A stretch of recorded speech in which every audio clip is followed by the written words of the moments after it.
There's a 44-year-old woman named Carol in Cincinnati who has done everything right. She has never carried a credit card balance. She drives a 7-year-old Subaru she paid off early. She brown bags her lunch 4 days a week. She has $73,000 sitting in a savings account at her regional bank, and she checks it every Sunday morning with a feeling she can only describe as security. What Carol doesn't know is that she has lost approximately $41,000 in purchasing power over the last decade. Not because she made a bad investment, not because a market crashed and wiped her out, because she followed the advice she was given and did nothing. Her $73,000 did exactly what she told it to do.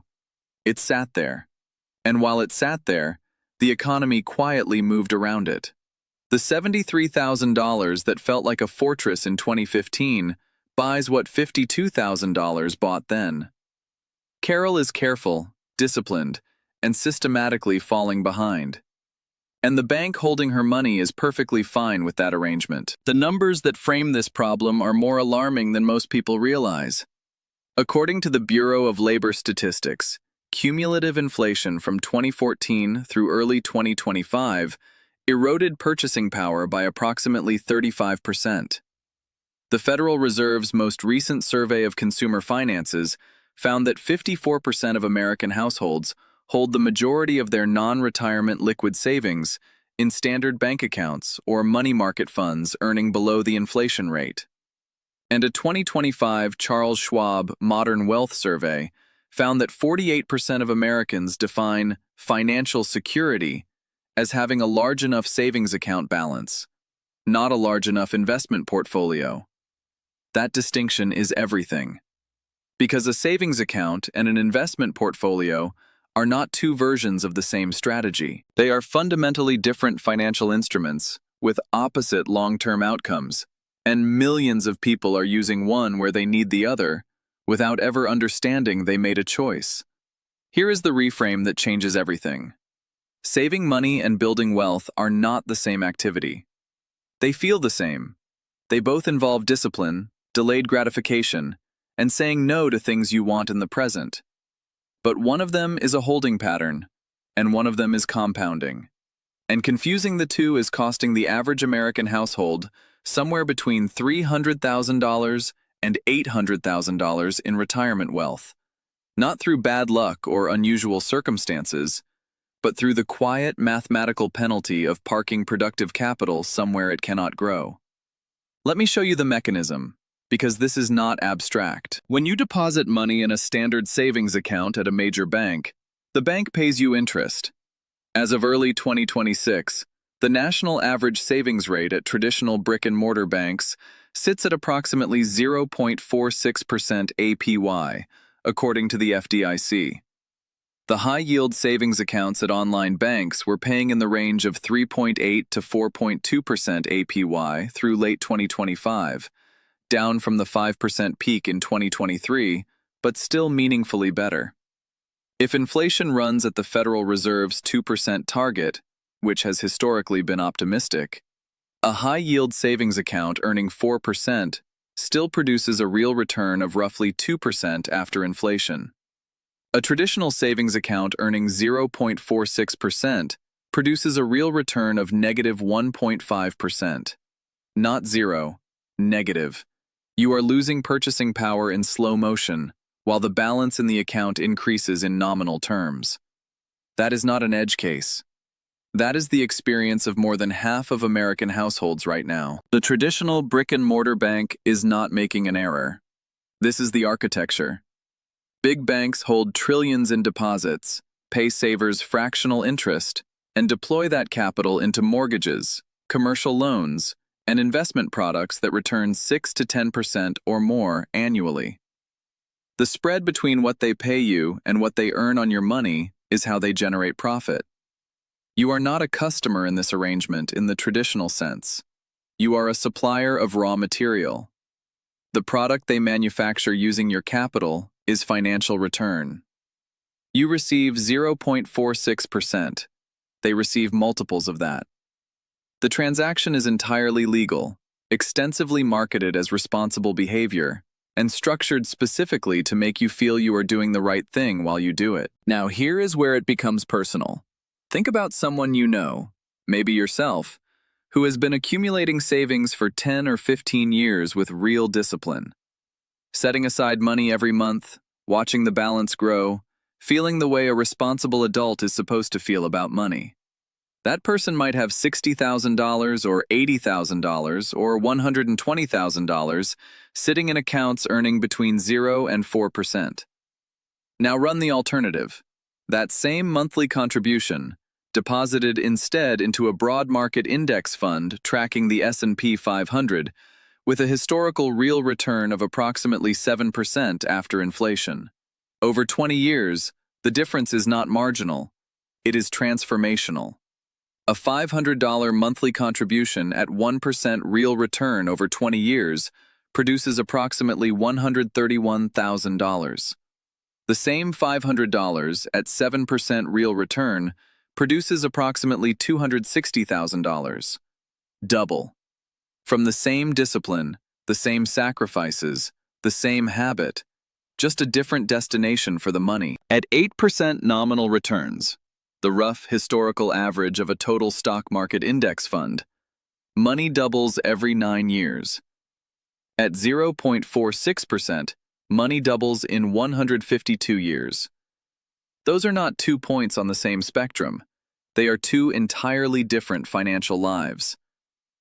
Let me show you 2 people who make this concrete in a way the abstract percentages cannot. Thomas and Brian grew up in the same city, went to the same state university, and took jobs in the same industry at 23. Both earn $72,000 a year. Both are genuinely good with money. They track spending, they avoid debt, they think about the future. Thomas does what his parents did and what felt responsible. Every month he moves $600 to a savings account at the bank where he has banked since college. He watches the balance grow. He feels the security of it. He uses it once when his transmission fails, and once when he needs to replace a water heater. He replenishes it both times. By 53, Thomas has $88,000 in that account. He also has $210,000 in a 401k that he contributed to inconsistently, sometimes pausing when life felt expensive. Brian does something Thomas considers slightly reckless when Brian explains it at a barbecue at 29. Brian keeps $18,000, 4 months of essential expenses, in a high-yield savings account, and treats that as a hard ceiling on his cash holdings. Every dollar above that ceiling goes into a Roth IRA and then a taxable brokerage account, invested entirely in 2 low-cost index funds. He automates the transfer on payday so the decision never requires willpower. When his transmission fails, he uses $3,400 from the emergency fund and rebuilds it over the following 4 months. He feels temporarily exposed and then fine. By 53, Brian has $22,000 in cash savings and $814,000 in invested accounts. Thomas has $298,000 across savings and retirement. Brian has $836,000. The same income, the same discipline, 30 years apart, and a $538,000 difference that came entirely from where the money went after it was saved. This is where the psychology of saving becomes the trap. There is an enormous amount of behavioral research, particularly from Shlomo Benartzi at UCLA, and the broader field of behavioral economics, on how humans perceive financial risk. The finding is consistent. People systematically overweight the pain of visible losses relative to the pain of invisible foregone gains. Losing $5,000 in a market correction feels devastating. Failing to earn $5,000 because money sat in a savings account feels like nothing. Because nothing happened, no event occurred, no line item changed. The loss is invisible. That asymmetry is precisely why savings accounts feel safe and investment accounts feel risky, even when the long-run math is precisely the opposite. Over a 25 to 30-year horizon, the risk of underperforming inflation in a savings account is statistically far greater than the risk of long-run loss in a diversified equity portfolio. But one of those risks produces quarterly statements with rising numbers, and one produces statements with fluctuating numbers. And the human brain treats these as fundamentally different experiences, regardless of the underlying outcomes. The financial services industry understands this at a sophisticated level. Banks market savings accounts as safety. Brokerage firms market investment accounts as opportunity. Both characterizations are accurate, and both are incomplete. The full picture is that safety over 30 years means something different than safety over 3 years, and the strategy appropriate for a 3-year time horizon is actively harmful applied to a 30-year one. Do you think most people who keep too much in savings accounts genuinely don't know the math? Or do they know and choose the comfort anyway? I have been asking that question for a long time, and the answer is almost always the same. Most people have never run the comparison. Not because they are unsophisticated, but because nobody with a profit motive from their current behavior has ever sat down and shown them the 30-year output of both options side by side. Here is what the framework actually looks like when you build it correctly. The first piece is what most people already understand: liquid emergency savings. And the only meaningful question is how much. The old standard of 3 months has been revised upward by essentially every financial planning organization since the pandemic. 4 to 6 months of essential expenses. Not total spending, just housing, utilities, food, transportation, and minimum debt payments, is the current consensus. That number for most households lands between $12,000 and $24,000, depending on fixed costs and income stability. That amount belongs in a high-yield savings account or a money market fund. It needs to be accessible within 2 business days, and it needs to not fluctuate. That is its entire job. It is not meant to grow. It is insurance. Everything above that number has a different job, and that job is not to sit still. Once the emergency fund is fully funded, contributions above that ceiling go into tax-advantaged accounts first, in order of priority, the 401k up to the employer match, because that match is an instant guaranteed 50 to 100% return. Then the Roth IRA up to the annual contribution limit, then back to the 401k up to the full annual limit, and then into a taxable brokerage account for any additional savings. The investment inside all of these accounts should be simple: a total U.S. market index fund, a total international index fund, and a U.S. bond index fund in a proportion that reflects your time horizon. The further you are from retirement, the higher the equity allocation. That is the entire strategy. It is boring. It is correct. It has a 30-year track record of outperforming the overwhelming majority of actively managed alternatives after fees. The transition from cash hoarder to consistent investor is psychologically harder than the math suggests it should be. The first time a market correction takes your account from $47,000 to $38,000, the instinct is to stop, to move it back to cash where the number at least stays stable. This is the exact wrong response at the exact wrong moment, and it is the moment that separates people who ultimately build wealth from people who perpetually try to build wealth without arriving. A drop from $47,000 to $38,000 is not a loss in any meaningful sense unless you sell. It is a temporary repricing of shares you still own.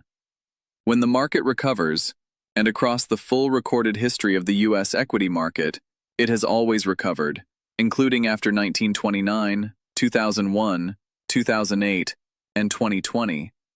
Those shares are worth more than they were before the drop. Every person who sold at the bottom of 2020's COVID crash and waited for things to feel stable again missed a 100% recovery over the following 18 months. Every person who stayed invested and added money when prices fell came out the other side compounding from a larger base. If you are Carol in Cincinnati and you have $73,000 in a savings account right now, the action is not to move all of it immediately. Market timing anxiety is real and counterproductive. The action is to calculate your true emergency fund requirement, 4 to 6 months of essential expenses, and treat that number as the ceiling on your cash savings. Whatever sits above that number gets moved into a Roth IRA or a taxable brokerage account over the next 3 to 6 months in tranches, if the psychological step function is too large to do at once. The tranches matter less than the direction of travel. Once invested, automate the monthly contribution so the decision never requires revisiting. Remove the friction from investing and add friction to impulsive withdrawal. This is the entire system. The broader truth underneath all of this is that the financial crisis most Americans are quietly moving toward is not caused by dramatic failure.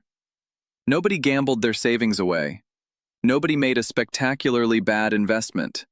The retirement shortfall that the Federal Reserve data shows, median retirement savings for households aged 65 to 74, sitting at $88,400, is built one responsible-feeling decision at a time by people who were careful, disciplined, and aimed at the wrong target for decades. The savings account felt like the right answer because it rewarded the behavior that felt like virtue: accumulation, stability, a rising number. What it punished was invisible.